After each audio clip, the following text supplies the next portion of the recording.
Sima, ¿qué tal? Buenas tardes a todos los que se conectan en esta tarde de hoy, de manera sincrónica por el Zoom o aquellos que ven nuestra grabación en el canal de YouTube de Salve María, al cual les pido si puedan gentilmente suscribirse, presionar la campanita para compartir los encuentros que allí se encuentran. En cuanto a formación católica continua, formación católica tradicional, sacramentos, la Santa Misa y un poquito posicionarnos también en lo que venimos tratando desde hace unos encuentros atrás, que todos los encuentros están grabados, pueden verlos ahí desde unos años atrás a todo lo que en este año transcurrimos, que tiene que ver con volver a la tradición, volver a la tradición católica, a respetarla, a conocerla, aquellos que no teníamos mucho conocimiento y por qué no compartir esto para que otros también puedan conocerla. Fundamentalmente también los hechos acaecidos y demás, conforme al Concilio Vaticano II, qué implicancias y pormenores tiene en la actualidad sobre la Iglesia actualmente. Obviamente hablamos de la Iglesia Católica Apostólica Romana, la Iglesia una, Santa, Católica, Apostólica y Romana, que fue fundada por nuestro Señor Jesucristo, ¿sí?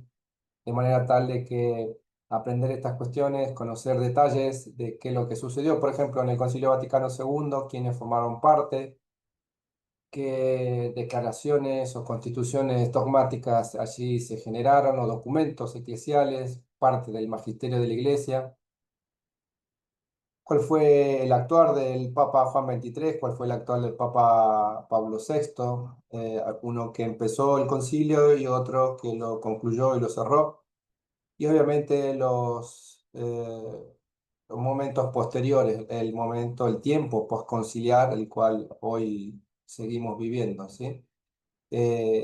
Analizar, conocer detalles, pueden verlo en nuestros encuentros, en nuestras clases que están grabadas ahí en el canal de YouTube, al cual les pido gentilmente que se puedan suscribir.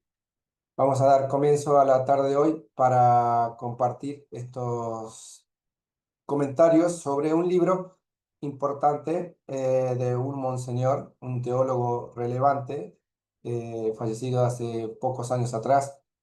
Y para esto es que los invitamos hoy a conectarnos.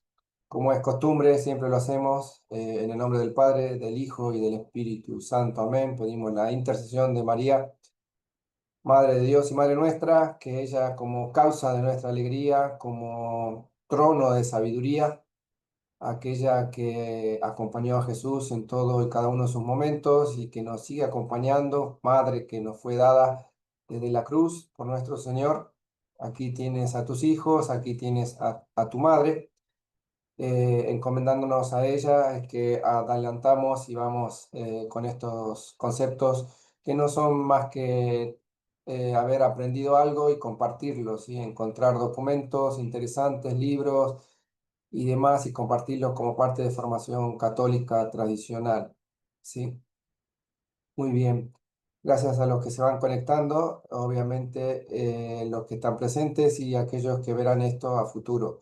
Muy bien, paso a compartir un breve documento, el cual se lo compartiré también por el grupo de WhatsApp, si no están suscritos a la Comunidad Salve María o al Domino Vobiscum, dos de nuestros grupos, pueden hacerlo. Enseguida les dejo ahí el link y puedan conectarse y recibir por ahí las propuestas formativas. En este caso, la del libro de hoy que nos compete, que nos convoca, voy a compartir la pantalla, tiene que ver con, un momentito, vamos a abrir acá esta otra,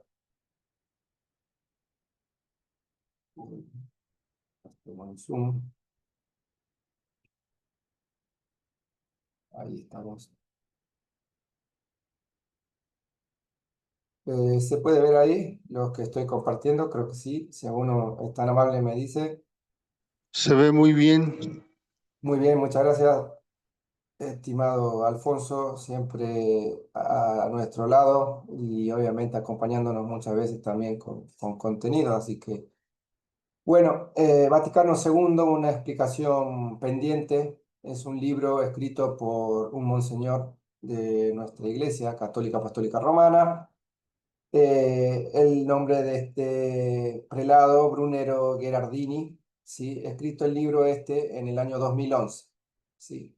En el cual se analiza rigurosamente todo lo que aconteció en el Concilio Vaticano, ¿sí? Tanto desde la operación, todo lo operativo, cómo fue la convocatoria, cómo fue las reuniones en el concilio, los comentarios hechos por los papas de ese momento, el cual decíamos Juan 23 que lo abrió y Pablo VI que lo concluyó y cerró.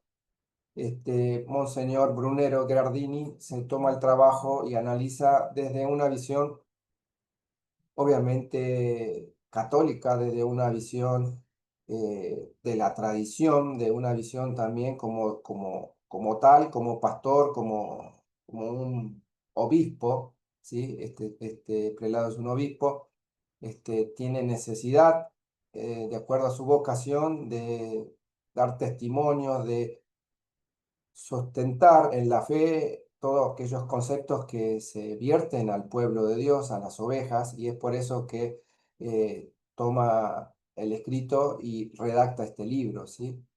Un testigo de excepción, vamos a decir, Monseñor Brunero Gherardini no puede ser considerado una persona desinformada, al contrario, ¿sí? Muy bien preparado, muy experto, ¿sí?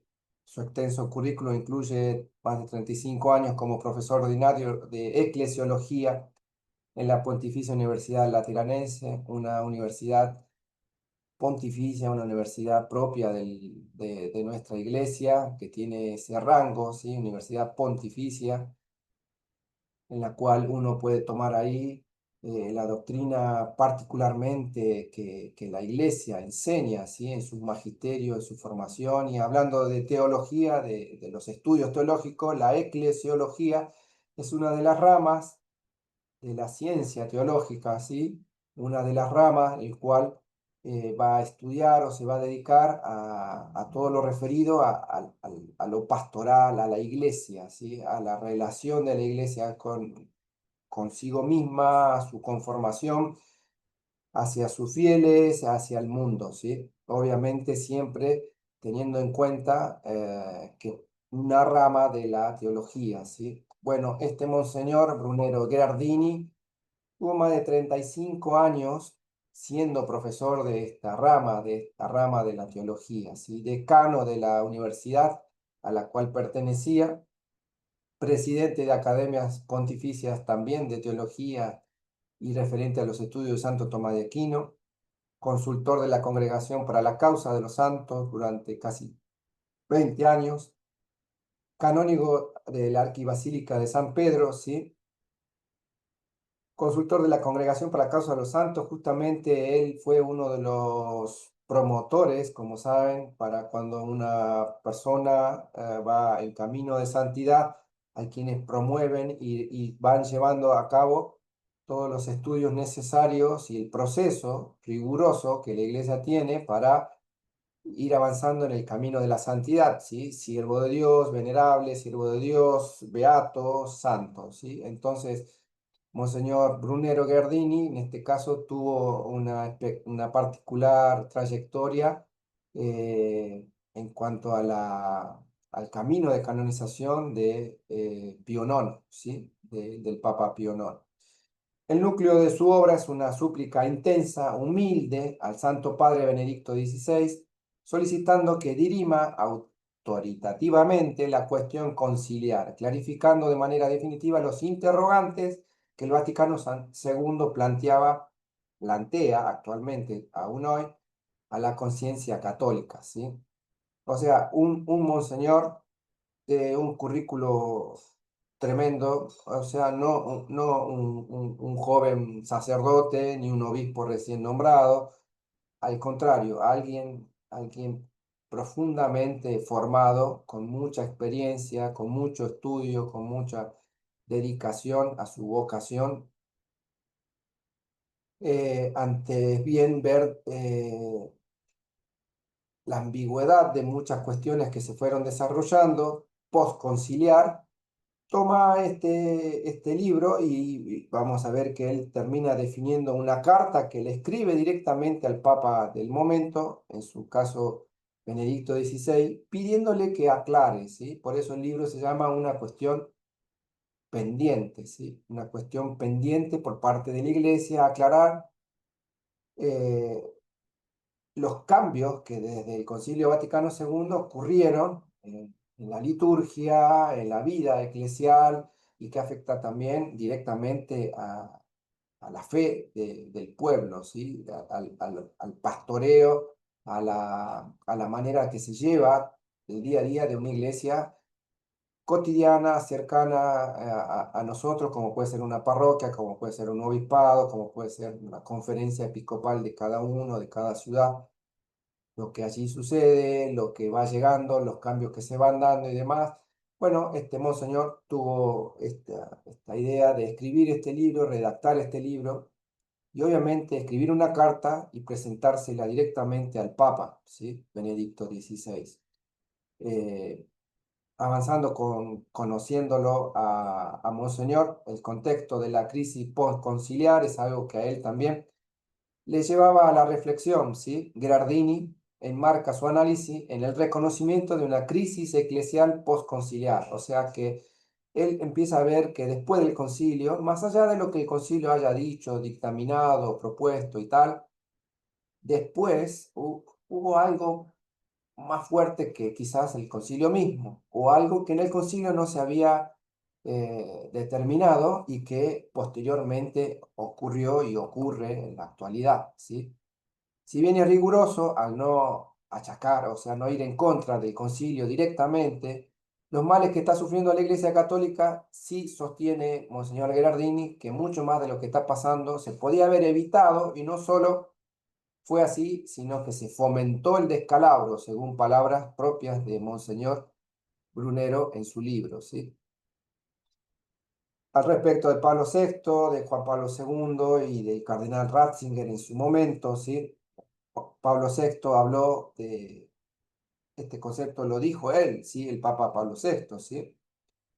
San Pablo VI, como la iglesia lo determinó, santo de la iglesia, habló del humo de Satanás, que había entrado un humo de Satanás con aquel concepto de que Juan 23 había dicho, abramos las ventanas para que entre aire fresco. En este abrir las ventanas y que entre aire fresco, Pablo VI, después de estos días o años después del concilio, empezó a ver que había entrado un humo y define así humo de Satanás y de la autodemolición de la iglesia. Describió como en lugar de un día soleado, como había dicho el Papa anterior, después del concilio amaneció un día de nubes, de tempestades y de tinieblas. ¿Sí? O sea, el mismo Papa que se encargó de la continuidad del concilio, porque Juan XXIII lo había inaugurado, puesto en marcha, el mismo Papa que lo concluyó y lo cerró, Pablo VI, al poco tiempo se dio cuenta que algo había pasado, ¿sí? O que estaba pasando algo fuera de lo normal o fuera de lo previsto. Juan Pablo II en el año 81 dice el estado de apostasía silenciosa que afecta a la iglesia en el periodo postconciliar, ¿sí? Apostasía silenciosa, dice el Papa, también San Juan Pablo II, ¿sí? El cardenal Ratzinger, en el año 2005, señaló la suciedad de la iglesia y lo catalogó como una barca que está a pique de hundirse y hace agua por todas partes, dijo el Papa en ese momento, cardenal prefecto de la doctrina de la fe, ¿sí? Estos conceptos son tomados por Monseñor Gherardini, Brunero Gherardini, en este libro que estamos compartiendo, ¿sí? Y llega a tomar una postura para ver si realmente de quién fue la culpa, ¿sí? De todo esto, si esto realmente se generó ahí, quiénes fueron los culpables. No va contra el concilio mismo, vamos a ver que él está a favor del concilio y lo determina como tal, como algo valioso para la iglesia, ¿sí? La responsabilidad de los padres conciliares respecto a esta cuestión, ¿sí? Monseñor opina que la culpa de los padres conciliares fue principalmente material, no formal, es decir, no fue de plena advertencia y del consentimiento deliberado, ¿sí? Es esto como los padres conciliares en un contexto de reunión de un concilio ecuménico. Ecuménico, un concilio es una reunión gigante de todos los obispos y cardenales del mundo, llamados por su santidad a reunirse y para tratar temas importantes, ¿sí? Un concilio, como los hubo repetidas veces anteriormente en la historia de la Iglesia. Sí, esta actitud, dice Monseñor, se caracterizó por tres elementos fundamentales que marcaron el desarrollo del concilio: la ligereza, el optimismo irreflexivo y la confianza ilimitada, ¿sí? En su libro dice inadvertencia y falta de profundidad en el análisis de las consecuencias, ¿sí? Ligereza, haber tomado a la ligera lo que allí se había tratado. Optimismo irreflexivo, superficial, todo el concilio, sus documentos muy superficial y exagerado en algunos casos, sin fundamento sólido de la realidad, ¿sí?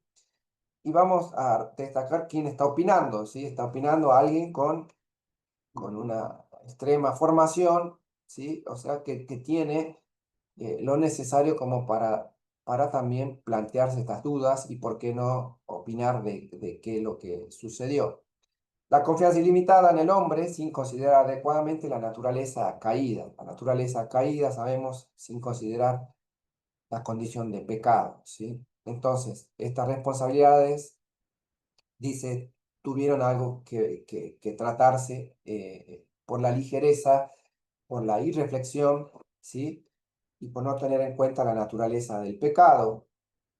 Son los primeros bosquejos que Monseñor Guardini hace en su libro, ¿sí? Libro que lo va a llevar después, como dijimos, a extender una carta directamente al Papa y presentársela diciendo: Papa, usted es la cabeza de la Iglesia, en su caso, en su momento, en su tiempo, Benedicto XVI, aclare esto, ¿sí? Aclare, ponga luz, ¿sí?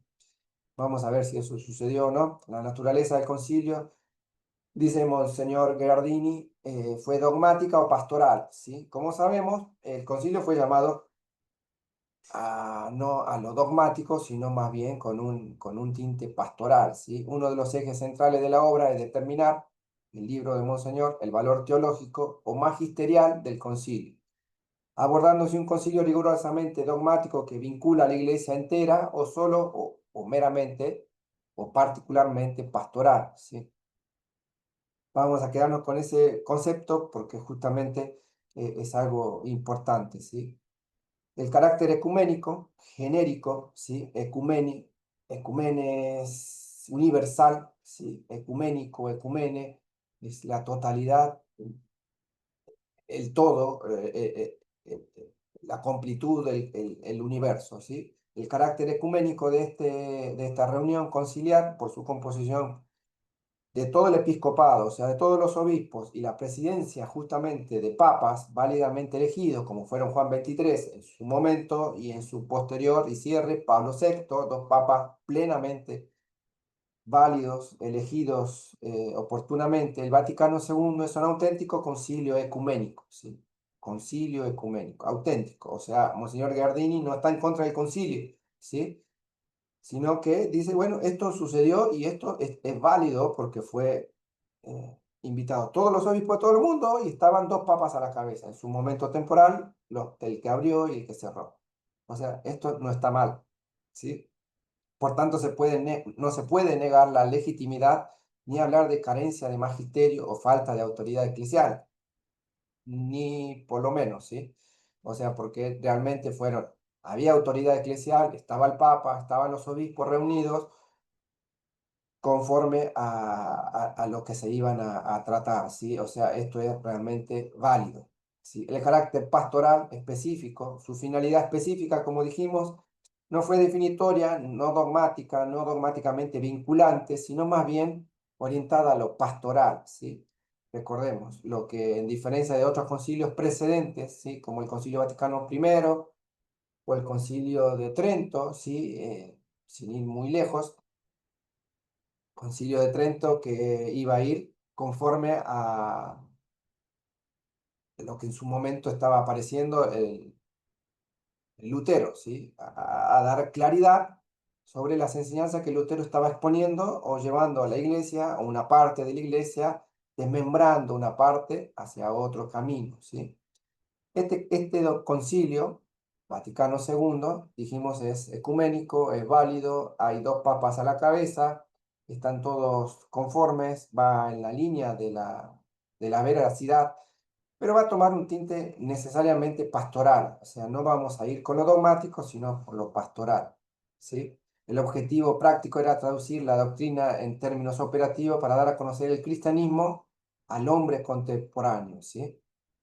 Lo que decía Juan 23, abrimos las ventanas para que entre aire fresco. O sea, una cuestión como que había que refrescar toda la estructura y adecuarla, modernizarla, ¿sí? Hablamos de este término, modernismo, modernizar también la iglesia al momento contemporáneo de ese 1962, 65 y los posteriores hasta nuestros días, ¿sí? Cómo el cristianismo debía llegar y darse a conocer en un hombre moderno, ¿sí? En un hombre moderno de fines del siglo XX, cómo podía ser la evangelización, cómo podía ser al final de cuentas todo lo pastoral. La conclusión de la intención, dice Gardini, afirma categóricamente que se quiso un concilio pastoral y nada más que pastoral, ¿sí? Si un concilio se autocalifica de pastoral, dice en su libro, no puede pretender que se le califique de dogmático ni otros, o sea, o es una cosa o es la otra, ¿sí? Y tanto los papas como quienes así fueron convocados estaban con esa línea, la pastoral, ¿sí?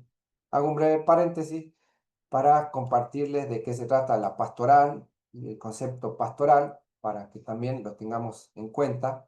El concepto de pastoral, voy a abrir otro documento que tengo por acá que preparé y obviamente también se los voy a compartir como para entender de qué hablamos o qué se entiende cuando decimos pastoral. El término pastoral, origen, significado, ¿sí? La imagen ahí del buen pastor, Jesucristo nuestro Señor, da la vida por sus ovejas, busca todas sus ovejas, las alimenta, las lleva a un lugar tranquilo, de buenos pastos, ¿sí?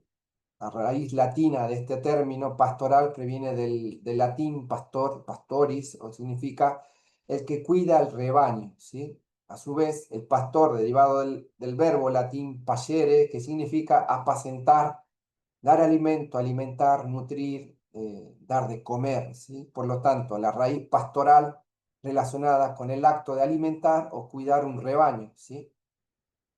Y obviamente, en tiempo de nuestro Señor Jesucristo, era un oficio propio de muchos, ¿sí? Pastores, ¿sí? Pastores que se acercaron en el momento del nacimiento, pastores que iban de momento y él habrá visto por todos lados, entonces el ejemplo en sus parábolas y demás era un ejemplo cotidiano de lo que se veía, ¿no? Como hoy podría ser un arquitecto, un ingeniero, una maestra, un taxista, ¿sí? Un oficio propio de la época. El significado literal de pastor, el que cuida, el que guía, el que alimenta al rebaño, pastoral, todo lo que pertenece se refiere al pastor, sus oficios, ¿sí? En el sentido más amplio, pastoral describe la acción de guiar, cuidar y nutrir espiritualmente a una comunidad, como hace el pastor con sus ovejas. El pastor que está a cargo de una comunidad debe velar por su cuidado, por su seguridad y por su alimento, ¿sí? Entonces, una familia de palabras derivada de esta, el pasto, la pastura, el pastorear, el apacentar, la pascua, la pastoral, cuando también en términos eclesiales dijimos la pastoral juvenil, la pastoral de la tercera edad, la pastoral vocacional, ¿sí? La pastoral de la niñez, la pastoral universitaria, ¿sí? Son distintas formas de pastorear, de cuidar las ovejas en determinados ámbitos, y esto es propio de la iglesia, ¿sí? Ustedes estos términos los conocen, los comparten y los escuchan a cotidiano, ¿sí? La pastoral, la conferencia episcopal lleva a cargo o implementa la pastoral de la salud, la pastoral carcelaria, la pastoral vocacional, buscando fomentar vocaciones religiosas consagradas. Bueno, dependiendo de qué área o qué foco tiene, el pastoreo, el cuidado, la seguridad, el alimento de esas ovejas está a cargo de quien lleva adelante esa pastoral, ¿sí? Era importante entender esto también. La simbología bíblica, ¿sí? Yo soy el buen pastor da la vida por sus ovejas, como dice nuestro Señor, ¿sí? El buen pastor que sale en busca de la oveja perdida también, en otra cita del Evangelio, y la levanta, la pone sobre sus hombros y la trae, la cuida como a todas las otras que quedaron en el rebaño, aquella que va por otro camino sale y la busca, ¿sí? El pastor da la vida por sus ovejas, las cuida, las protege, las alimenta, ¿sí? El Señor es mi pastor, como dice el Salmo, nada me faltará, ¿sí? En verdes praderas me hará reposar, me cuidará, estaré seguro, nada tendré miedo, a nada ni a nadie, porque tengo el pastor a mi lado, ¿sí? Jesucristo se revela a él mismo como el buen pastor, ¿sí? Hay un domingo, una fiesta en la liturgia dedicada a esta imagen de nuestro Señor como pastor, ¿sí? Yo soy el buen pastor da la vida por sus ovejas, da la vida por sus ovejas, por cada una, ¿sí? Y tras el momento de la resurrección, Cristo también confía a Pedro el cuidado del rebaño de sus ovejas, ¿sí? Con las palabras que le dice, recordando a Pedro y mirándolo a los ojos. Pedro, ¿me amas? Y le pregunta a Cristo nuestro Señor 3 veces a Pedro la misma pregunta. Y es interesante releer ese versículo para ver las 3 respuestas que da Pedro y las respuestas también o la afirmación que le hace nuestro Señor, ¿sí? Me amas, me amas más que estos, o sea, más que estos y los otros estos estaban ahí al lado, o sea, los otros discípulos, ¿sí? Los otros apóstoles. Imagínense el momento de cercanía con aquel que iba a ser la cabeza de la iglesia, Pedro, aquel Pedro que lo iba a negar también, y nuestro Señor sabía todo eso, ¿sí? Sabía su miseria y tal, y le dice, me amas más que estos, más que los otros, más que Santiago, que Felipe, que Tomás. Y Pedro responde, sí, sí sabes que te amo, sí, Señor, sabes que te amo. Bueno, basta, por fin, sabes que te amo, ¿sí? Entonces, una de las respuestas y afirmaciones de nuestro Señor Jesucristo a Pedro, apacienta mis ovejas, ¿sí? Pastorea, cuida mis ovejas. Y esa misión encomendada justamente a Pedro, ¿sí? Y por Pedro, como sabemos y conocemos, a cada uno de los sucesores de Pedro, o sea, a la figura del pontífice, el Papa, el vicario de Cristo, aquel título que el Papa León hace unos días restituyó con tanta importancia y relevancia, llamarse vicario de Cristo, ¿sí? Eh, de manera tal de que este concepto de pastorear debe quedarnos claros, de entender cuando la iglesia habla de pastoral de la juventud, de la educación carcelaria, de la salud, de la niñez, de la vocacional, la pastoral que sea, está hablando de esta figura del pastor, de esta figura del pastor que cuida, que da la vida por sus ovejas, que las alimenta y las tiene en un entorno seguro, ¿sí? Muy bien, ahí nomás dejo que después te los comparto también con todo gusto, y vuelvo al que nos compete, que estábamos compartiendo sobre el libro de Brunero Gherardini, ¿sí? Voy a compartir ahí la pantalla nuevamente, que es esta. Ahí estamos. Muy bien, estamos avanzando. El criterio dice el autor, ¿sí? Como dije, un teólogo importante, ¿sí? Un intelectual importante del corazón mismo de la iglesia, de la Pontificia Lateranense, una de las universidades más relevantes dentro de las que están en Roma, ¿sí?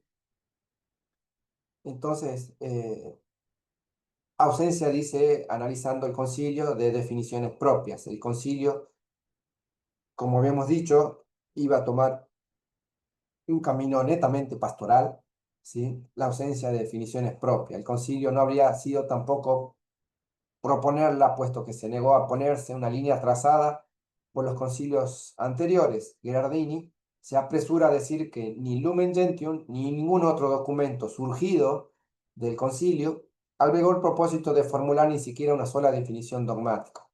O sea, el Concilio Vaticano II contra los dogmas no iba a tocar ninguno, sino más bien se iba a dedicar exclusivamente a lo pastoral, ¿sí?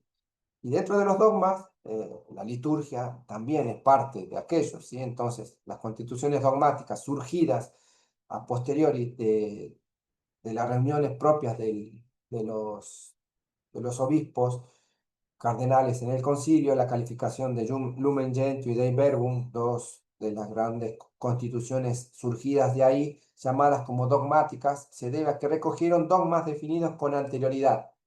O sea, en este caso también Brunero Guardini no va en contra del concilio, dice el concilio es válido, estaba dentro del marco de la autoridad eclesial, por un papa convocado, con los obispos participando, no iba a tocar temas de dogma, sino más bien trae dogmas de anteriores concilios, como el de Trento, como el primero, el Concilio Vaticano I y algunos otros anteriores, y los incluye en sus constituciones, sus escritos propios generados por el Concilio Vaticano II, ¿sí? El requisito dogmático, el magisterio del Vaticano II solo posee índole dogmática allí donde lo repone la verdad del dogma definitivo en precedentes concilios. O sea, no fue a buscar cambiar nada de los dogmas dictados por concilios anteriores, sino más bien se iba a dedicar netamente a lo pastoral. Y en esto, dice Brunero, carecen de ineludibles formalidades definitorias y por ende de la correspondiente voluntas diffiendi, o sea, la voluntad de definición.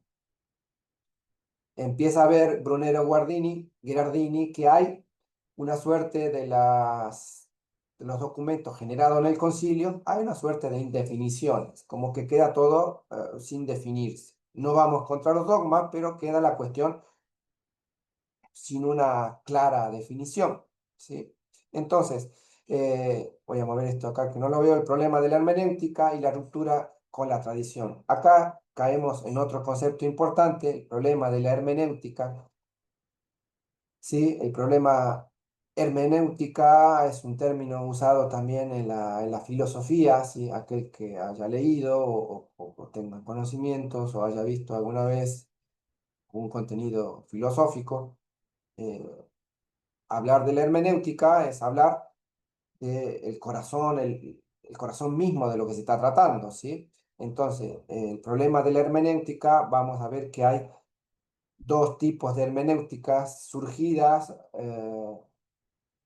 después del concilio. Aquella que va a ir con la ruptura de todo lo conciliar y aquella que va a proponer la continuidad, la hermenéutica de la continuidad con que el Concilio Vaticano II no tocó los dogmas y tomó las definiciones de dogmas anteriores, se dedicó netamente a lo pastoral, con lo cual los dogmas no fueron tocados, hay una continuidad que debe mantenerse y respetarse, ¿sí?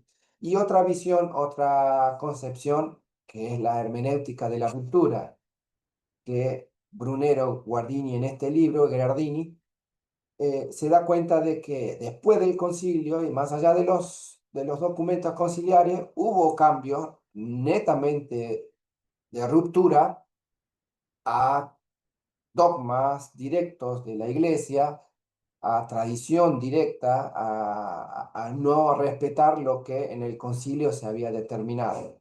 Habíamos visto que también, en un concepto anterior, el Papa mismo que cerró el concilio, Pablo VI, dijo, entró el humo de Satanás, ¿sí? O sea, algo empezó a ver, ¿sí? Ustedes pueden ver en nuestros videos en el canal de YouTube la participación exclusiva, directa de Bugnini, ¿sí? Bugnini, un personaje al cual debemos unos contenidos en particular para conocer en detalle, y su equipo de de peritos, ¿sí?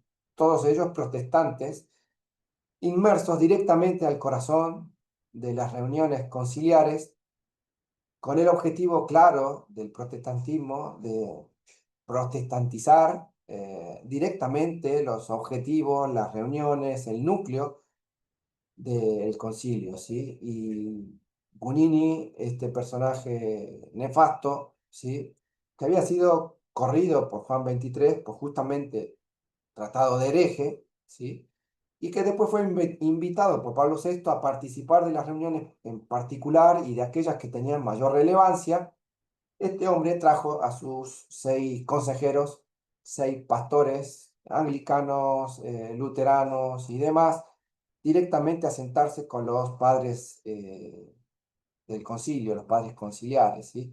Entonces, eh, Pablo VI al final también se empieza a dar cuenta de que algo pasó y obviamente aquí Ghirardini en su libro, al cual lo llevó después a escribir una carta a Benedicto XVI para decirle, explique, aclare, ponga luz, ¿sí? Como buen pastor, como vicario de Cristo, como Pedro en la iglesia, aclare porque está confundiendo a las ovejas, ¿sí? La tarea pastoral no está clara y lo que se está empezando a enseñar y a vertir a toda la feligresía es algo que no estaba en el Concilio segundo, el Vaticano segundo, no estaba en los objetivos, pero que también hubo una fuerte este, participación de elementos ajenos a lo católico, ¿sí? Esta crítica de la hermenéutica de la continuidad, Girardini considera un deber más urgente del magisterio eclesiástico, ¿sí? La necesidad de una reflexión histórica, ¿sí? Y acá caemos en aquellos y que hasta nuestros días, ¿sí? Vos aceptás el concilio, vos no aceptás el concilio, vos estás de acuerdo al concilio, vos tomás más tradicional o más abierto a los cambios. Para vos el concilio te parece algo que realmente implicó algún desastre en la iglesia o al contrario, estás hablando mal, ¿cómo puedes hablar así del Concilio Vaticano II? Y en este caso justamente es un teólogo relevante el que se pregunta todo esto y dice, bueno, acá hay que preguntarse, ¿sí? Hay que sentarse, hay que llamar a una reflexión profunda y ver qué es lo que está pasando o qué nos está pasando. Monseñor falleció en el 2017, ¿sí? En el 2017, no hace muchos años, y años antes, en el 11, escribió una carta después de este libro que se la presentó a Benedicto XVI. El error del método, dice Gardini, deplora un error de método o una tautología colosal que corresponde a las cuestiones suscitadas por el concilio, como el propio Concilio Vaticano II, o solo con él, ¿sí? La responsabilidad indirecta de los padres, ¿sí? Lo que pasó después del concilio, el momento postconciliar. El Concilio Vaticano II prestó ayuda directa a la superación de doctrinas preconciliares, como dice, o fue directamente, no obstante esto, el concilio se prestó para algo, ¿sí? Se prestó para algo y como en nuestros videos puestos ahí en el canal de YouTube pueden verlo, eh, la participación de protestantes directamente en el corazón del núcleo del Concilio Vaticano II fue relevante y no trajo buen aspecto, ¿sí? Buenas consecuencias posteriores. El espíritu del concilio, dice Monseñor, esta ayuda indirecta fue usada por los interesados en la debilitación doctrinal como una regla hermenéutica denominada el espíritu del concilio, ¿sí?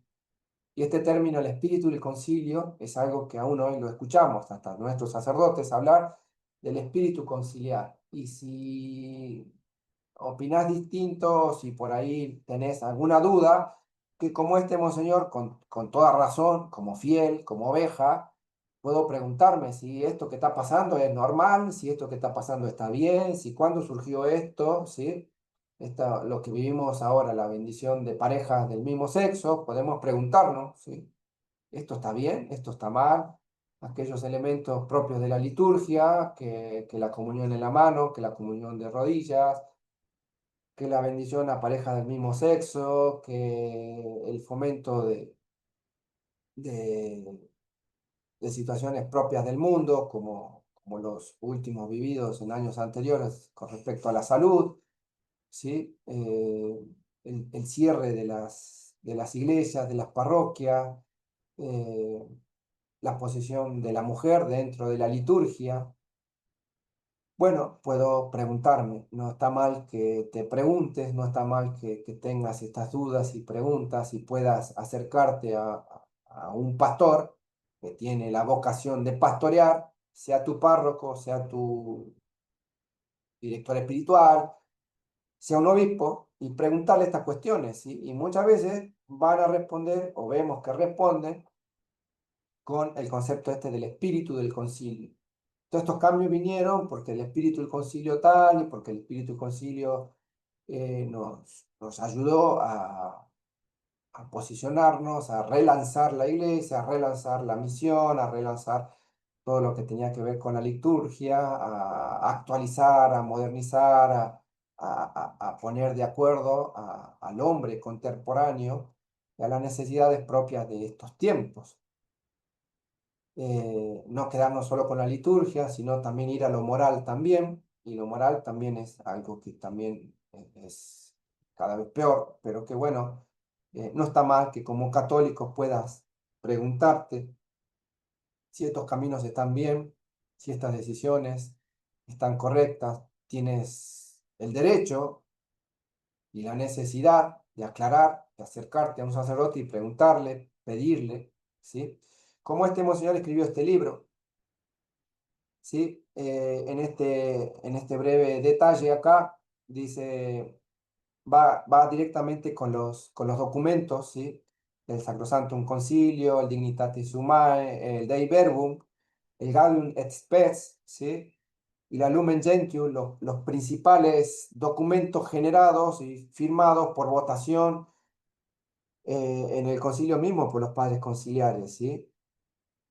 La primera, la Sacrosanctum Concilio, ¿sí? Una de las cuatro constituciones fundamentales, elementales, emanadas, propia del concilio, aprobada por la Asamblea del Obispo, 2147 votos contra 4, promulgada por el Papa Pablo VI el 4 de diciembre del 63. 2147 votos a favor de este documento, ¿sí? Las consecuencias de esta en su libro, Monseñor dice la incorporación de danzas y la explosión de cantos. Habla de la liturgia, ¿sí? Cómo puede haber ahora cantos, cómo puede haber guitarras, instrumentos modernos, cómo puede haberse sacado de lado el canto gregoriano o el canto con mayor respeto, con mayor sacralidad, ¿sí? La incorporación de danzas, esto de levantar las manos y moverse caracterizar por palabras ajenas o contrarias a las disposiciones de la misma, del mismo documento, ¿no? Del Sacrosanto Concilio, ¿sí? Que hablaba exclusivamente de la liturgia. La banalización del cuerpo y la sangre de nuestro Señor, provocando prácticas como la comunión en la mano, la comunión de pie, que han llegado a reducir a la misa y sobre todo a la comunión en un auténtico picnic, dice Monseñor Gherardini, este teólogo de más de 35 años de experiencia, lo dice desde la postura de quien sabe bastante y que ve sufrir a las ovejas y que se pregunta y que escribe este libro, ¿sí? La libertad religiosa, Dignitatis Humanae, otra declaración del concilio, también del año 65 por el Papa Pablo VI. Se vuelve acá como árbitro absoluto el de poner en sus elecciones al centro de todo la dignidad humana, o sea, sacar a Dios del medio, poner la figura del hombre. En uno de estos detalles también está en el anterior, la del Sacrosanctum Concilio, de la liturgia, el haber movido del lugar eh, el sagrario del centro del altar hacia uno de los laterales, que esto lo vemos hoy sigue vigente. La tradición del Dei Verbum sobre la revelación, la divina revelación, Dei Verbum, la revelación del verbo, promulgada también en esos momentos por Pablo VI, noviembre del 65. El ecumenismo y el sincretismo, ecumenismo en la Gaudium et Spes, ¿sí? Ecumenismo. Ecuménico habíamos dicho que era universal, ¿sí? y sincretismo, título de la única constitución pastoral del concilio, la Iglesia abierta a un mundo contemporáneo, ¿sí? Aprobada también por los padres conciliares el 7 de diciembre del 65, promulgada ahí nomás ese mismo día por el Papa Pablo VI, ¿sí? Para irse a abrirse en este documento, la Iglesia necesita abrirse decididamente al sincretismo, ¿sí? Aquellas cuestiones de que quien crea y se bautice se salvará, dice nuestro Señor, pero olvidarnos de ese versículo, olvidarnos de esas palabras, ¿sí? Sino ir por el sincretismo humano contemporáneo, ¿sí? De que aquel que está en una religión o en un camino espiritual, adorando, no sé, al Buda, a otros dioses, a las energías, a los chakras, a la Pachamama o a lo que sea, tiene también un camino de salvación, ¿sí? Y que hoy lo vemos y eso también es contrario a lo católico, ¿sí? Entonces, este teólogo también remarca, subraya esta cuestión, ¿sí? Cómo estos documentos pueden haberse generado y cómo esto trajo consecuencias al día de hoy, 2025, ¿sí? Eclesiología en la Lumen Gentium, constitución dogmática también del concilio, ¿sí? Constitución dogmática, llamadas así, habíamos dicho que no iban el objetivo contra los dogmas, sino los dogmas eran respetados, los dogmas anteriores, de concilios anteriores, y se escribían estas notas, estos documentos relevantes, documentos que hablan del magisterio, o sea, la iglesia enseña esto. La iglesia se abre al sincretismo, ¿sí? Aquel que está en la India o que no conoce nunca, no conoció nunca a Cristo y a su iglesia, a los sacramentos, puede salvarse, ¿sí? Aquel que sigue al testigo de Jehová o a John Smith o al que venga, también.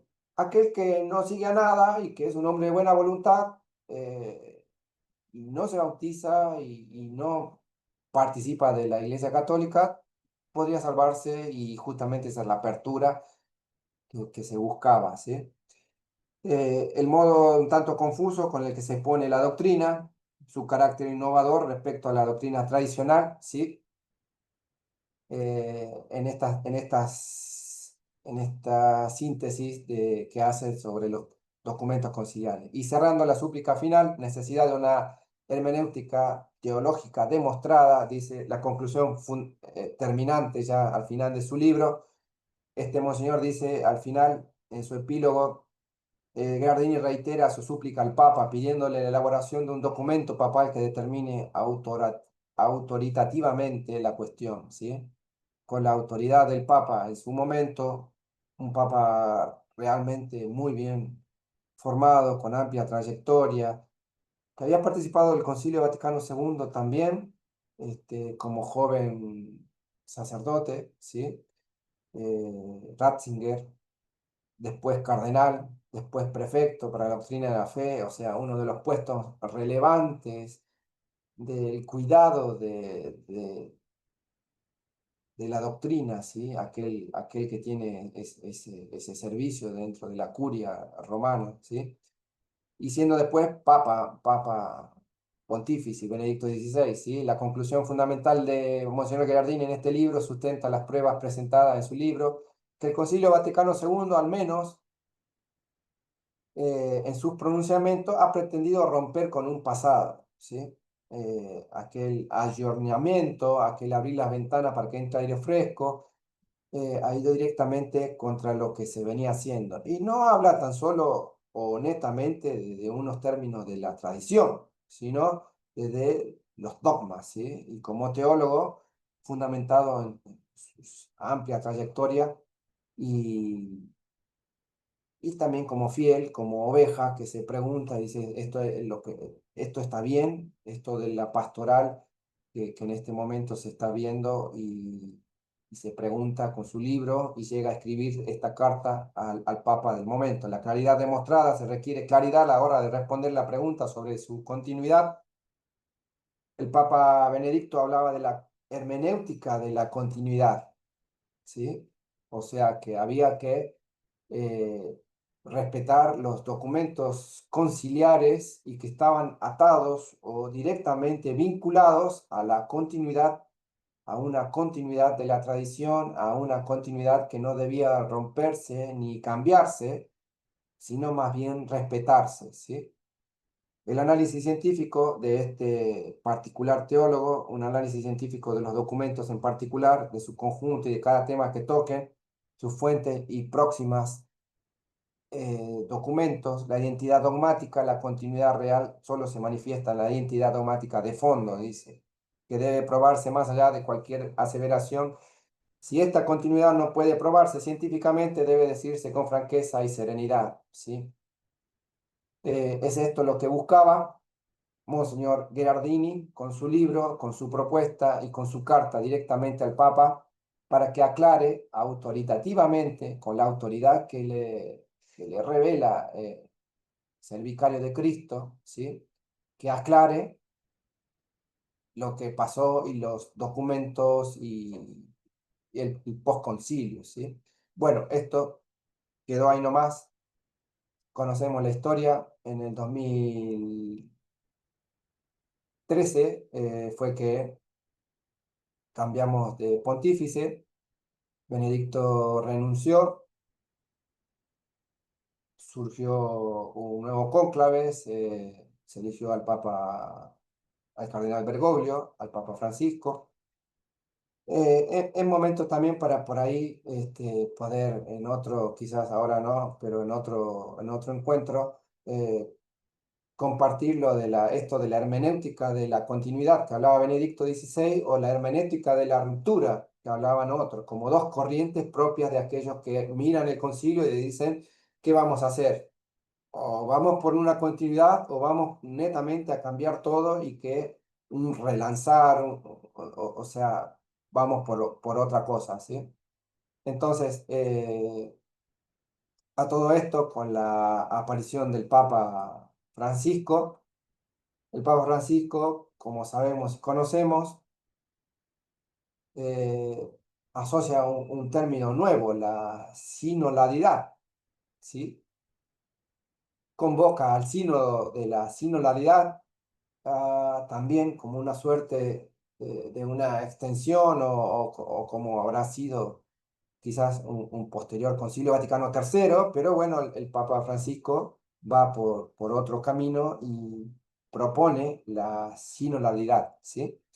Con lo cual, este, también eso estaría oportuno verlo, compartirlo y comentarlo entre ustedes y por qué no aprenderlo, ¿sí? Aprenderlo para entender de qué se trata cuando hablamos de que eh, aún hoy, en estos tiempos de la iglesia, nos parezcan claros, nos parezcan modernos, nos parezcan rupturistas, con cuestiones propias que vemos y demás, nos afecte en tal o cual medida a nuestra formación, a nuestra tradición, a nuestra concepción propia de la espiritualidad y la formación católica, que nos afecte o no una guitarra, que nos afecte o no un canto o un baile, un levantar las manos, un darnos las manos con el Padre Nuestro, hablando de la liturgia, la comunión de la mano, la comunión de pie, de rodillas, la bendición de parejas del mismo sexo, el de poder bendecir parejas en uniones no estables, la cuestión climática, la cuestión del medio ambiente, el cuidado de la casa común y hay un montón de términos más que sería más largo también compartirlo. Pero es importante también poner ya con un contexto histórico, porque el Papa, que en paz descanse, el Papa Francisco, introdujo también una corriente nueva, ¿sí? A todo esto que venía de la hermenéutica de una o de la otra, el Papa Francisco propone otro camino, el camino sinodal, ¿sí? Una iglesia sinodal, ¿sí? Una iglesia descontracturada, una iglesia que va contra la estructura tradicional que tenía la iglesia, que más bien todo se pueda resolver en las iglesias locales o por la autoridad local, sea el obispo o sea un párroco del barrio, ¿sí? Donde estamos, ¿sí? O sea, que quede en ellos la decisión y no tanto llegar a Roma como era anteriormente o como era la colegialidad propia de la iglesia, ¿sí? Entonces, es interesante también analizar, y digo interesante porque justo, bueno, ahora ya el Papa murió, falleció, y estamos ante un Papa nuevo, León, ¿sí? Que vemos o que hará, seguirá por el camino de Bergoglio, volverá un poco a los caminos de Benedicto, respetará o surgirá una cuestión nueva, ¿sí? Son momentos interesantes para ver y conocer y aprender y también para valorar y cuidar, ¿sí? Yo no estoy en contra ni uno del otro, sino más bien de que a la iglesia la debemos querer, amar, respetar. Hay luces, hay sombras, hay cuestiones que por ahí propias de nuestra tradición o de nuestra formación no nos caen bien. Como parte de una familia, ¿sí? Somos una familia, debemos amarla, debemos velar, rezar por el otro que quizás está confundido. Debemos formarnos, ¿por qué no? También, porque esto urge formarse, ¿sí? Leer, comprar libros, conocer, en este caso, el día de hoy, el de Brunero Gherardini, es un libro que está en Mercado Libre, en Amazon se puede conseguir. Este breve resumen se lo voy a compartir junto con unas preguntas y respuestas armadas propias del libro. Eh, el otro encuentro compartiremos otro texto que es de un periodista que se llama Roberto De Mattei, un periodista italiano, muy famoso, actual, vigente, en vida todavía, muy crítico, ¿sí?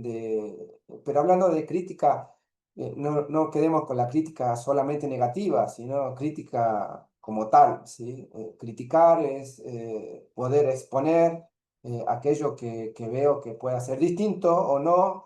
Y obviamente como católico, como fiel, tengo todo el derecho de decir, como cuando en tu familia pasa algo y hay un evento tal, y por más que está la figura de tu padre, tu madre o tus hijos, todos podrían tener la oportunidad del diálogo, ¿sí? Y si hay momentos difíciles, unirse, y si hay momentos para también rezar juntos y tal. El pastor, el buen pastor da la vida por sus ovejas y Cristo nuestro Señor. Benedicto XVI tiene unas palabras que siempre me acuerdo, que dijo en Madrid a una reunión mundial de jóvenes, a un congreso de la juventud, que el Señor que nos llamó a vivir en estos tiempos, que el Señor que nos llamó a vivir en estos tiempos, por su divina providencia, nos llamó a este tiempo, al 2025, a tener estos años, esta edad. Y no nos llamó en la época medieval, o no nos llamó en la época de la colonia, o no nos llamó en el 1900, nos llamó al año 2025 a estar con vida, a conocer, a vivir, a amar, a respetar, a valorar la iglesia, aquel que nos llamó a vivir en estos tiempos, que también nos dé la fuerza para que el nombre de Cristo resuene en todos los rincones del mundo, dijo el Papa Benedicto. Con lo cual, no hay que renegar del momento que vivimos, ni que otro momento era peor, ni que el venidero será mejor y tal, sino este momento, el cual el Señor nos llamó a la vida. Debemos como católicos también formarnos, y si vemos que nuestros pastores no tienen por ahí o no han recibido buena formación, acompañarlos, estar atentos, solícitos, ¿sí? Este, Toda la formación de nuestros seminaristas y nuestros sacerdotes en este momento ha sido toda post-conciliar, ¿sí? Porque ya no quedan muchos con vida que se hayan formado quizás en seminarios antes del concilio, con lo cual eh, hay de todo, ustedes mismos conocen, así que dejo abierto ahí algún comentario que deseen hacer, con todo gusto, bienvenido y con todo respeto, agradeciendo su tiempo por haberse conectado, aquel que desea hacer un comentario. que haya servido esto de conocer este documento, este libro. Quizás alguno lo pueda conseguir y comprar. Este, sino estos que yo estos resúmenes que armé están propios ahí en la web, se pueden ubicar fácilmente y obviamente lo que armé se los voy a compartir porque es para eso, ¿sí? No es para ni mucho menos gloria ni honor, sino necesidad de que todos aprendan, de que todos podamos compartir lo que leemos, ¿sí? Y esto me parecía valioso conforme a lo que venimos viendo, que pueden verlo en nuestro canal aquellas cuestiones que afectaron desde el concilio a la liturgia sobre todo. Y a la liturgia justamente el demonio sabe a dónde impactar, ¿sí? En nuestro cuerpo el elemento primordial serían los órganos, el elemento fundamental sería el corazón, ¿sí? Imagínense en el cuerpo místico de la iglesia, su corazón es la Eucaristía, su corazón es la liturgia y el malo, aquel que rezamos en la oración a San Miguel Arcángeles, ¿sí? Que nos defienda de todos esos espíritus que andan dispersos por el mundo para la perdición de las almas, ¿sí? Entonces, supo impactar directamente al corazón de la iglesia, al corazón del cuerpo místico y es directamente a la liturgia. Por eso lo más claro que vemos es cada vez que participamos de alguna liturgia, ¿sí? Con alguno que cada uno hace lo que quiere y que está abierto y por qué no y tal o cual y que no tan solo los instrumentos, sino el baile, sino los cambios, el texto, el que el cura pueda decir una cosa o la otra, el que ayude pueda estar, bueno, cada uno lo sabe, ¿sí? Así que bueno, ¿alguno desea hacer un comentario? Con todo gusto. Walter levantó la mano adelante. No lo veo. Walter Condorí, por supuesto. ¿Qué tal? Te saluda Walter desde Perú. Muy interesante la exposición. Gracias por la oportunidad. Y bueno, un comentario o tal vez una pregunta, ¿no? Como justamente mencionó, ¿no? La oración a San Miguel Arcángel, ¿no? Sí, Que señor. la redactó y la dio León XIII. Justo Exacto. a raíz, pues, como se sabe, ¿no? De su visión que tuvo, ¿no? Que veía, pues, que efectivamente la iglesia iba a padecer, ¿no? Y Sí, ya sin de duda. ahí, pues, más o menos por esos años, si mal no recuerdo, un poquito antes o por ahí, lo de la Virgen de la Salet, que ya anunciaba pues la apostasía, 40 años después o 50 años después, la Virgen de Fátima, que también nos advertía lo mismo. Y Sí, bueno, sí. eh, tal vez es como se dice la voluntad de Dios, ¿no? Como Exacto. se dice, Judas Iscariote, se dice, ¿no? Se permitió que le entre el diablo y tuvo que hacer lo que tenía que hacer, es decir, posiblemente estemos presenciando el Vía Crucis de nuestra Santa Iglesia Exacto. y esa es la voluntad que posiblemente tenga que suceder para que nuevamente resurja, ¿no? Para un bien, no hay mal que por bien no venga. Muy Sí, sin bueno, duda. y eso sería para comentar y no sé si tal vez algo por ahí nos podría complementar, si efectivamente pues tal vez esta es la voluntad que realmente tendrá que realizar, tendremos que pasar y bueno, obviamente todos nosotros como católicos resistir, ¿no? Gracias. Gracias, Walter. Gracias. Muy valioso su comentario. Efectivamente, el Papa León XIII vio en su visión al finalizar una misa lo que el Señor mostraba, ¿sí? Y salió corriendo a generar esa oración, ¿sí? Que antes la misa se terminaba rezando la oración. Después del ite misa es, después de la misa terminado, el sacerdote rezaba la oración a San Miguel Arcángel. Pero que bueno, es oportunidad de aprenderla, que el que no la sepa, a rezarla. San Miguel Arcángel, príncipe de la milicia celestial. Y efectivamente, quizás estamos viviendo estos momentos, ¿sí? Como hace un ratito decía, el Papa Benedicto también decía, o sea, Dios nos llamó a estos momentos y nada escapa a la providencia. Y quizás seamos testigos relevantes de este momento de Gólgota de la Madre Iglesia, ¿sí? El camino, ya lo sabemos, nuestro Señor sufrió, padeció y su cuerpo místico, su esposa sagrada también debería ir por el mismo camino, ¿sí? O sea, el camino de la cruz, el camino en este caso de la apostasía, de la pérdida de fe, bueno, de todo lo que vemos, sí, en estos términos, pero yo creo y destaco que no hay que bajarse de la barca, ¿sí?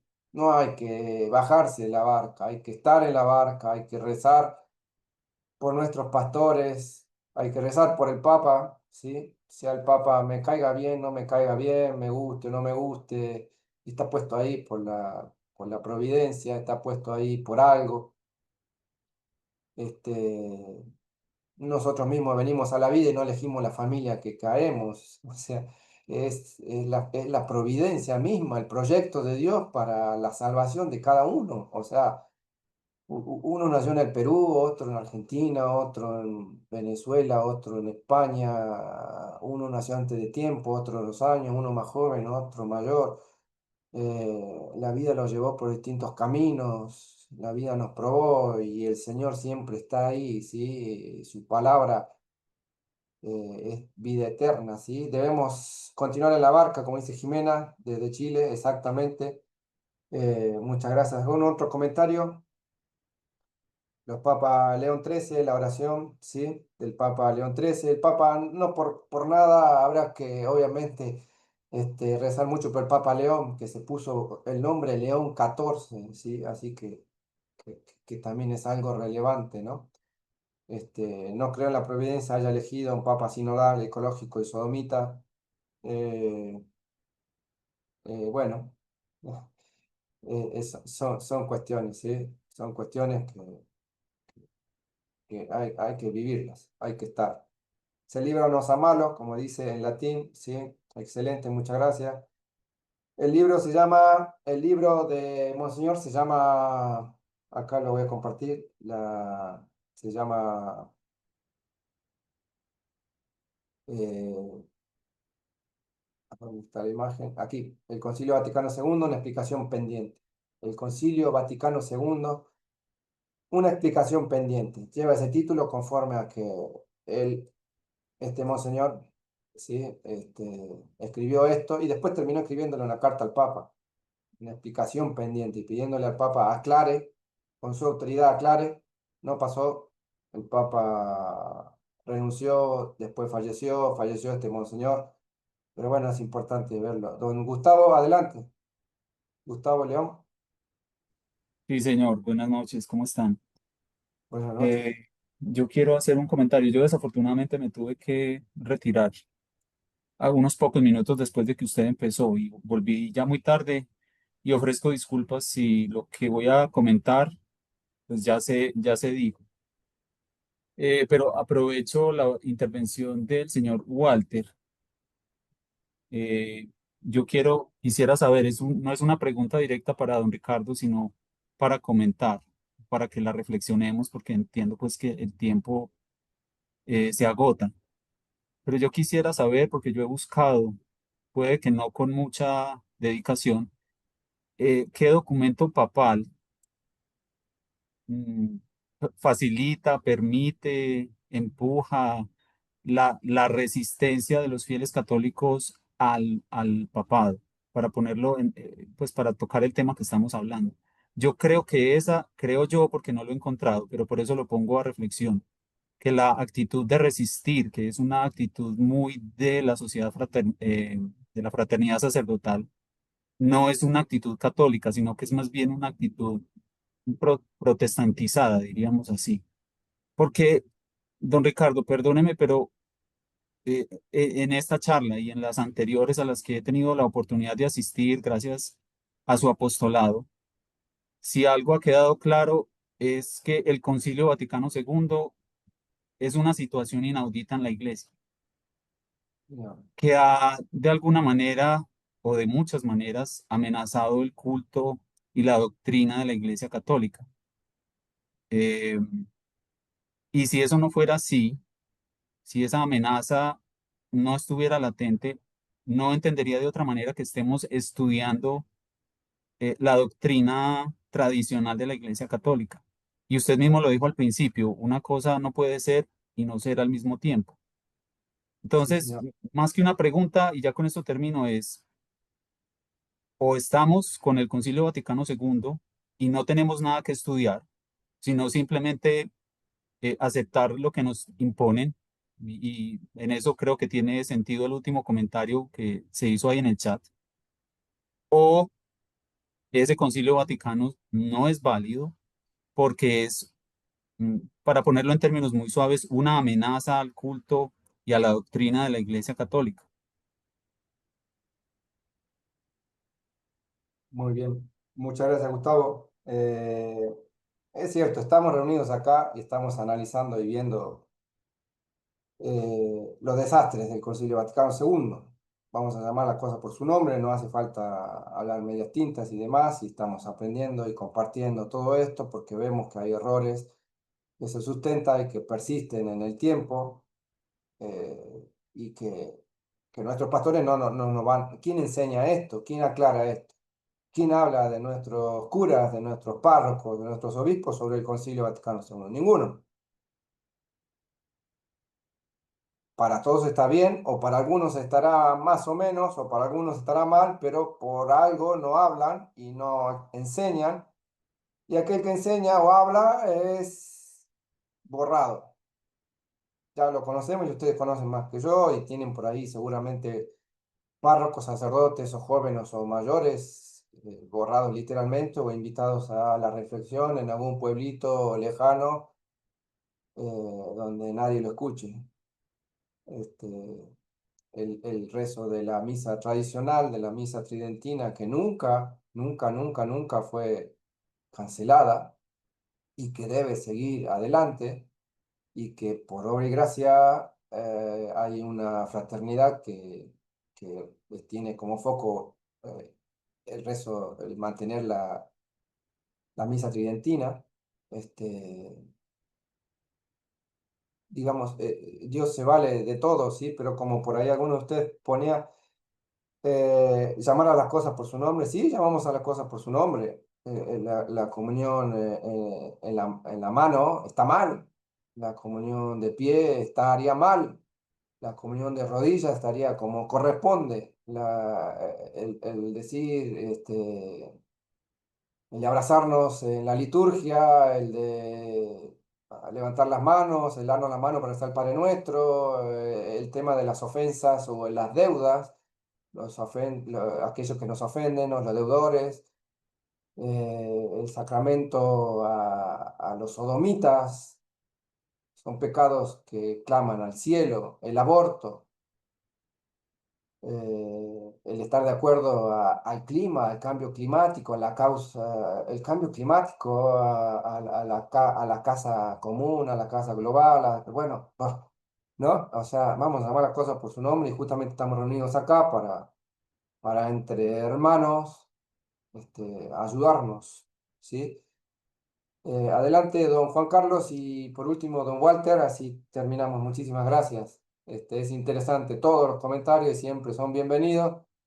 Y obviamente la puerta está abierta también para aquel que se anime con todo gusto a compartir algo, pues me escribe en WhatsApp y demás, coordinamos si tiene esta herramienta, el Instagram, el Zoom y demás. Lo que por ahí pido en algún aporte voluntario es para pagar esta cuestión y nada más, que no se nos esté cortando y que tengamos algo con dignidad para poder compartir y demás, y después dejarlo grabado, subido al canal de YouTube. YouTube se ocupó también de borrarme algunas cosas. La otra vez hablamos sobre el yoga y que el yoga no debe ser practicado por católicos. Hice 3 videos y YouTube me bajó 2, me dejó uno. Y me dijo que no acataba las órdenes de la plataforma audiovisual. No, debe ser que alguien hace yoga dentro de YouTube también, o su dueño o sus directores hacen yoga. Y obviamente el yoga, el chakra y toda esa basura es diabólica y la llamamos por su nombre, ¿sí? Y debemos llamarlo por su nombre porque confiamos del ejército donde estamos, que nuestra reina, quien nos protege, el arcángel San Gabriel, quien triunfó ya sobre la cabeza de la serpiente y la aplastó, María Santísima. Entonces nuestro amor al rosario diario, cotidiano, como en estos días la Virgen de Fátima lo pedía el 13 de octubre, hacer penitencia, hacer penitencia, hacer oración y penitencia en lo secreto, que nadie lo vea, ¿sí? ¿Qué hace mi mano izquierda de la derecha? Hago yo penitencia en silencio, sin que mi mujer, mis hijos y todos sepan hago yo penitencia, ¿sí? Hago yo sacrificio por mis pecados y por la inmensa cantidad de pecados que vemos, de nuestros pastores, de nuestro pueblo, de nuestros gobiernos, ¿sí? Ahí vamos. Juan Carlos, ¿Qué tal? ¿Cómo están? Buenas noches. ¿Me escuchan bien ahí? fuerte, fuerte y claro, sí. Perfecto. Qué gusto. Aquí Juan Carlos desde el Perú también. Qué gusto aunarme a las palabras pues de Walter y de Gustavo Otálvaro, ¿no? De Colombia también. Sí, señor. Y más que nada por dos temas, en realidad, ¿no? Es muy cierto lo que se dice, ¿no? Que nosotros por algo tenemos pues un libre albedrío, por algo tenemos sentido común y tenemos todo el derecho de preguntar, ¿no? Si tenemos alguna duda, que es hasta lo que los mismos cardenales han elevado, ¿no? Viva Cristo Rey, por supuesto, ¿no? Como dice José. Tenemos Viva. las dudas que tenemos como fieles y tenemos todo el derecho de preguntar y de señalar lo que nos parece que es un error, por mucho que no seamos teólogos o no seamos sacerdotes, ¿no? Es decir, si el Papa nos dice, ¿no? Por supuesto lo va a decir siempre fuera de su magisterio, non ex cátedra, que 2 más 2 es 5, tenemos derecho a decir, ¿sabes qué? Usted está en el error, ¿no? 2 más 2 es 4, no es 5. Sí, señor. Entonces, muy sencillamente, ¿no? Entonces, ahí lo que yo podría preguntar es lo siguiente, ¿no? ¿Cómo queda la situación? Por ejemplo, yo veo que la Fraternidad San Pío X trata de rescatar la misa tradicional. Bueno, en el Perú lamentablemente todavía no hay un priorato justamente para ordenar sacerdotes aquí, pero sí tenemos la dicha de tener de cuando en cuando sacerdotes para hacer misa tradicional en latín. ¿Cómo queda la situación de la fraternidad? Porque desde el motu propio de Benedicto XVI, que paz descanse, los 4 sacerdotes ordenados en Lecón pudieron rehabilitarse, ¿no? Se les levantó la excomunión y todo bien, pero todavía no veo que no se ha fortalecido de vuelta el lazo con Roma, ¿no? ¿Se podrá arreglar eso en algún momento? ¿Hay alguna iniciativa que sepa usted acerca de lo que puede hacer León XIV, por ejemplo, nuestro Santo Padre actualmente? Y lo otro sería, miren, justo hablaron por ahí si esto había ocurrido alguna otra vez en la historia de la iglesia, ¿no? Y esto ha ocurrido varias veces, ¿no? Creo yo, salvo mejor parecer. ¿Qué pasa? Que ha habido pues la clásica disputa que se conoce, ¿no? Entre Roma y Aviñón, ¿no? Entonces, donde ha habido papas que se excomulgaban unos a otros y luego tuvo que hacerse justamente todo un arreglo de cuál era la línea de papas que se tenía que respetar como tales y a los que estaban en contra eran declarados automáticamente antipapas, ¿no? Entonces, yo lamento traer esto a colación, pero mucho me temo, y eso es lo que a veces comentamos en los grupos a los que pertenecemos en común, que en algún momento en el futuro, ¿no? Tal vez nuestros nietos o bisnietos vean que en la iglesia una vez Dios mediante, ¿no? Rehabilitado todo este problema que está ocurriendo actualmente, ¿no? En algún momento se pongan a restaurar, ¿no? Dios mediante o sea, la línea de que nunca debió cambiar, la línea de la tradición y el magisterio de la iglesia y que todo esto que está ocurriendo termine siendo declarado herético, ¿no? Espero, bueno, por supuesto, yo sé que no tengo la autoridad para decirlo, pero habrá gente en aquel momento en el futuro que lo haga, ¿no? Que tal vez lo pueda hacer y diga, ¿sabe qué? Estos papas no han estado en línea con la tradición del magisterio por los resultados, ¿no? Sin ánimo de ser muy gerencial, ¿no? Por los resultados que se están viendo 60 años después del concilio, ¿no? Estos abusos que todos ellos, pues, vamos a decir que usan los resultados del Concilio Vaticano II para hacer y deshacer en las misas, faltándole el respeto a Dios, ¿no? Con un pretendido, eh, una pretendida tendencia a no aburrir al hombre, ¿no? Cuando la misa nunca es para el hombre, la misa es para Dios. Básicamente eso es lo que yo quería aportar. Gracias. Exacto. Muchísimas gracias, muy valioso. Otro hermano peruano ahí, grande. Muchas gracias. Efectivamente, brevemente, dos palabras nada más para darle el lugar a Walter, pero la Fraternidad San Pío X está llevando adelante lo que su fundador, Monseñor Lefebvre, tuvo como objetivo, que siempre se mantenga la tradición y en particular el rito tridentino, la misa, ¿sí? Es una fraternidad sacerdotal que implica formación de sacerdotes conforme a la tradición. Eh, y hay una cuestión acá que es cierto que fueron tiene una situación una situación todavía no resuelta, ¿sí? Y no resuelta porque justamente está en la vereda de enfrente de cómo está la iglesia en este momento. Este, no resuelta, pero aún así el Papa, el Sumorum Pontificum y el Traditiones Custodes del Papa Benedicto y del Papa Francisco. El Papa Francisco eh, aceptó y dio su beneplácito para que la fraternidad ofrezca el sacramento de la confesión, el matrimonio y el bautismo, con lo cual dentro de su contexto de una capilla o de pues, un priorato, como le llaman, eso está válido y fue dado el visto bueno por el mismísimo Papa Francisco, ¿sí? Que podrá haber tenido sus aciertos y errores, o unos más que otros, pero respecto a eso, dijo que sí, que podían ir a confesarse, que podían ir a misa y que podían este, casarse dentro del entorno de la fraternidad. Y el tiempo, y hay una cuestión de los frutos, ¿sí? El Evangelio, y por eso, después de estas charlas, iba a proponerles volver a la lectura de la Sagrada Escritura, el cual tenemos que tener y generar el hábito de la lectura cotidiana de la Biblia, ¿sí? Y si no lo hacemos, debemos empezar cuanto antes. Dejar el celular como última opción de la noche, como quien chequea el celular hasta última hora y después cierra los ojos y se duerme, que mi última palabra y sentimiento sea para con nuestro Señor. Y quizás ese sea el momento de la lectura de del Evangelio, de una carta de Pablo, de algún libro de la Biblia. Así que eso, la próxima propuesta va a ir en ese sentido.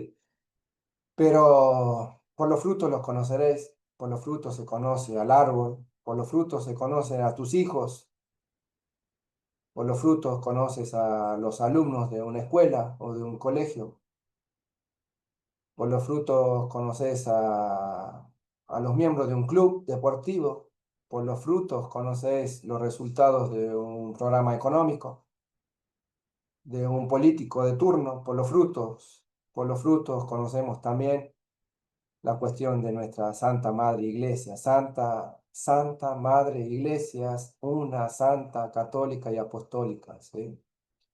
Debemos querer mucho a la Iglesia, debemos amarla, debemos rezar por ella, debemos hacer sacrificios y debemos ver sus frutos también, y frutos que por ahí no se ven o que cuesta verlos actualmente, frutos de la Iglesia o de un obispado serían las vocaciones religiosas. Fruto de tu parroquia sería la cantidad de gente que va a misa el domingo en tu parroquia, ahí cerquita de tu casa. Los frutos del párroco ese, de ese pastor que tiene asignada esa geografía de la iglesia para su cuidado, su pastoreo, como el buen pastor, su seguridad y su alimento. Y el fruto lo conoceremos, y en esa misa, en esa parroquia, capaz que van 3 o 4 señoras de avanzada edad y nadie más. Y bueno, son los frutos del cura, y el cura habla cualquier cosa, y sí, ahí tenés los frutos, ¿sí? Y si tenés a 10 cuadras más allá una parroquia donde está llena de jóvenes, y bueno, por algo debe ser, y son los frutos del párroco, los frutos del obispo, los frutos de tus hijos, y mi hijo salió loco y hace lo que quiere, y y bueno, no cae muy lejos la rama del árbol, del tronco, ¿sí? Entonces, por los frutos y los frutos de la fraternidad. Yo vivo acá en la ciudad de Buenos Aires. La ciudad de Buenos Aires tiene actualmente, en este año 2025, 3 vocaciones ingresaron al sacerdocio. Tres. De una ciudad de 3 millones de habitantes, o sea, uno por millón. Uno por millón de católicos en la ciudad donde vivo. Son los frutos. ¿De la Y bueno, fraternidad, perdón? no, ¿O la de... arquidiócesis de Buenos Aires donde yo vivo. Ah, ya. Consulta en tu arquidiócesis cuántos frutos, cuántas vocaciones sacerdotales ingresaron este año y podrás verlos también por ahí. Cuántos sacerdotes ingresaron en el seminario de la arquidiócesis o diócesis donde tú participas en el Perú, en Colombia, en Chile. Averigua, son datos públicos. Y si no, pregúntale a un obispo cuántos nuevos ingresantes a cura hay de una carrera de 6 o 7 años. Que ojalá con toda la oración y en los cielos se ordene sacerdote, pero si tenemos en la mía 3, es difícil, es muy difícil, o sea, no va a haber curas. Y bueno, si no va a haber curas, vamos con los diáconos, y si no va a haber diáconos, iremos con las mujeres, ¿no? Entonces, don Walter, y vamos terminando, adelante. Walter. Gracias. Y justo para comentar, un poquito ayudando al hermano de Colombia, hermano hispanoamericano, sobre si hay un documento papal o algo para resistir pues a malas enseñanzas. Recuerdo haber escuchado al padre Isidro Puente que existía un juramento ya que tomaba cada papa, ya en el que el papa juraba al asumir el cargo eclesiástico no cambiar la doctrina, no cambiar la misa, es decir, no adulterar nada de lo que la santa tradición y el magisterio pues de la filosofía perenne, obviamente en base pues a la carta de Gálatas, ¿no? Cuando decían pues no, si uno de nosotros o un ángel del cielo anunciara un evangelio diferente al que hemos anunciado, sea anatema, ¿ya? Es decir, ese documento sí existe y era un juramento incluso para los papas. También más recordemos el tema pues de San Pío X, el juramento antimodernista, que ya en la década de los 60 lo abolieron, ¿ya? Y justamente otro detalle a comentar de situaciones parecidas que vivió la iglesia, sí, complementando lo que dijo muy bien Juan Carlos, el tema pues de la herejía del arrianismo. Recordemos que a San Atanasio lo expulsaron 5 veces porque él no aceptaba esa herejía. Él seguía, como se dice, fiel al magisterio, a lo que se había enseñado siempre, desde los inicios. Y él se resistió, y finalmente, miren, fue proclamado santo. Dios quiera que más adelante, en el futuro, décadas más adelante, ya, el monseñor Marcel Lefebvre, prácticamente para nosotros, bueno, a los católicos de fe, de verdadera fe, es prácticamente nuestro San Atanasio de hoy en día, que Dios nos ha regalado. Y bueno, eso nomás quería comentar. Gracias. Muchas gracias, Walter. Efectivamente, quedará en el tiempo, ¿sí? Y en la providencia de nuestro Señor, poner en su lugar a Monseñor Lefebvre, como algunos otros sacerdotes valiosos que aún están entre nosotros, ¿sí? Pero bueno, ahí les compartí el canal de YouTube. Pueden buscar ahí los videos del padre Fernando Muñoz, que hace poquito pasamos, hablando sobre el Concilio Vaticano II, sobre los sucesos en las mismas sesiones del concilio, de manera tal que puedan ahí verlos. Y les voy a pasar por acá eh, los dos documentos que compartimos hoy y obviamente invitarlos a conectarnos el próximo sábado, y a invitar a otros, con su buena voluntad, inviten a otros a participar este, de esto, y obviamente las puertas abiertas para ustedes mismos, que a quien quiera compartir, sea una formación, sea un documento, sea un libro que leyó, que le pareció importante. Bueno, pero me escribe nomás, lo coordinamos y salimos ahí invitando a todos, así que ojalá se animen, ¿sí? No tengan miedo, con la cabeza en alto, arriba, arriba. Son tiempos que el Señor nos propuso vivir en estos tiempos y obviamente nos da los medios, que son los sacramentos, para pasar adelante. El sacramento, la vida de sacramento, la vida de oración. Así que bueno, esperando que tengan buenas noches y que la Virgen Santa atienda sus súplicas, sus intenciones, no dejen de rezar y ayudar a otros a que lo recen al Santo Rosario. La Madre de Dios solicita siempre causa de nuestra alegría, auxilio de los cristianos. Como decimos en las letanías, siempre está ahí a nuestro lado, solo hay que tenerla presente. Les mando un abrazo grande y que viva Cristo Rey. Nos vemos el próximo sábado. Muchas gracias. Que viva Cristo Rey. Chao, buenas noches. Viva Cristo Rey. Noche. Viva. Hasta luego.